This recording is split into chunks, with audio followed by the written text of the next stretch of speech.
Hey guys, I'm Hanif. Today I'm going to show you how to solve a constraint optimization problem using the KKT conditions. Let's go. So we're given a problem where we want to minimize the function negative x squared minus y squared on three inequality constraints. And we want to turn the inequality constraints into less than or equal to 0. To make life easier, we can actually turn this into a maximization problem by multiplying the objective function by -1. Obviously turn it back after solving the problem. Here we have n equals 2 choice variables and k equals 3 constraints. When it comes to regularity conditions, the KKT conditions require the linear independence constraint qualifications to hold. What it means is that the number of active binding constraints at the optimal point must not exceed the number of choice variables. Now, by applying the Weierstrass extreme value theorem, we know that the feasible set is closed and bounded. In other words, it is compact, and the objective function is continuous, which ensures that an optimum solution exists. Here's what the problem we're looking at using Desmos, and the shaded area here is the feasible or admissible set D.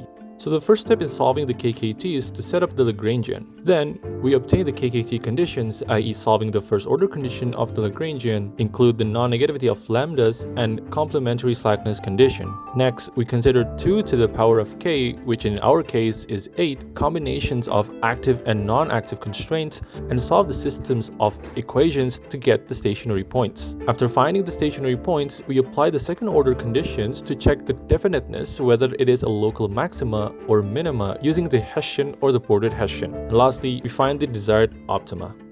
Let's start with setting up the Lagrangian. And here's the first order condition of the Lagrangian with respect to x, y, and lambdas, and simplify.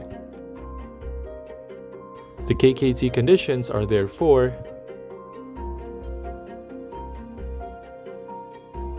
let's save this. So we have 8 cases. The first case is when all of the constraints are inactive, that is, lambdas are all equal to 0, and we're going to treat this as an unconstrained optimization problem and check to see if the stationary points are within our feasible set or not. Case 2, 3, and 4 is when one constraint is binding. Cases 5, 6, and 7 is when the 2 constraints are binding. Note that for these cases, we can find the stationary points where we cannot compute the determinant. And for the last case is interesting because this is the case where it violates the linear independence constraint qualification.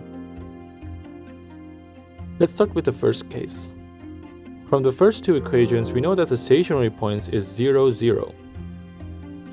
After plugging the values into 3 of our constraints, the stationary point is within the admissible set. Using the Hessian, we check for the second order condition, and since all the eigenvalues are positive, the matrix is positive definite and therefore a local minimum. The next case is when the first constraint is binding. From equation 2, we obtain that y is equal to 0 and lambda 1 is equal to 1. For y equal to 0, we substitute the values into the binding constraint and first equation, then we obtain our stationary point. Checking the feasibility, and save it. We do this for the subcase when lambda 1 is equal to 1 and solve the subcases.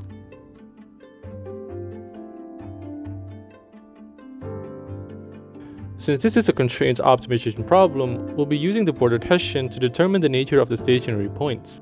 In our case, the bordered Hessian is a 5x5 matrix, where the first 3 rows and columns consist of the first partial derivatives of the constraints with respect to x and y. The bottom right 2x2 block contains the Hessian of the Lagrangian, which includes the second order partial derivative with respect to x and y. For the first constraints to be active, we have... So the rule is simple. We have n minus k equal to 1, which means we only consider the last leading principal minor, i.e. the whole determinant, and check the sign. If the sign is the same as -1 to the power of k, we're checking for local minima, and if the sign is the same as -1 to the power of n, we're checking for local maxima. We have 2 variables and 1 active constraint. It is sufficient for us to use only one determinant to conclude the definiteness. Plugging our stationary points from earlier to the bordered Hessian, we have 1 local maximum and 2 local minima on the linear constraint set. From here on, it's mostly rinse and repeat. The steps follow the same pattern as before. I won't go through all the derivation. Instead, I'll let the animations illustrate the process. Feel free to pause the video at any point. You can also check the derivations in the document linked below.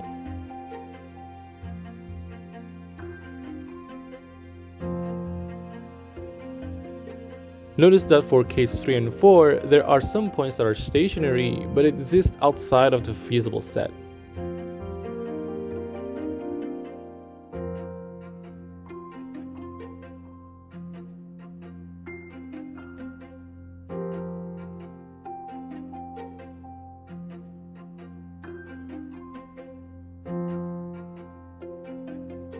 For cases 5, 6, and 7, we follow the same steps. But here, the number of binding constraints equal the number of variables, which means there is no determinant to compute.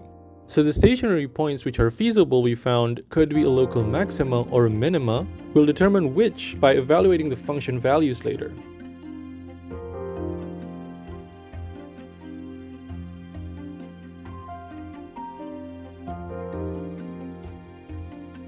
And in the last case, the gradients of the constraint form a 3×2 Jacobian, which means they're not linearly independent. So the KKT condition fails at this point. To wrap up, here's a summary table of all cases and their corresponding function values. Remember, our original goal was to minimize the function. So now we multiply the function by -1 again and flip the classifications, minima become maxima and vice versa. So this gives us the solution to our minimization problem. We end up with 4 optimal points, each yielding a minimum value of -1. Are these local minima also global minima? I'll let the viewers decide. Here's what it looks like on the level curves. Geometrically, the Lagrangian multipliers represents a linear combination of the constraint gradients scaled to match the gradient of the objective function. So that wraps up our video. Thank you so much for watching. Please leave a like, comment, and subscribe.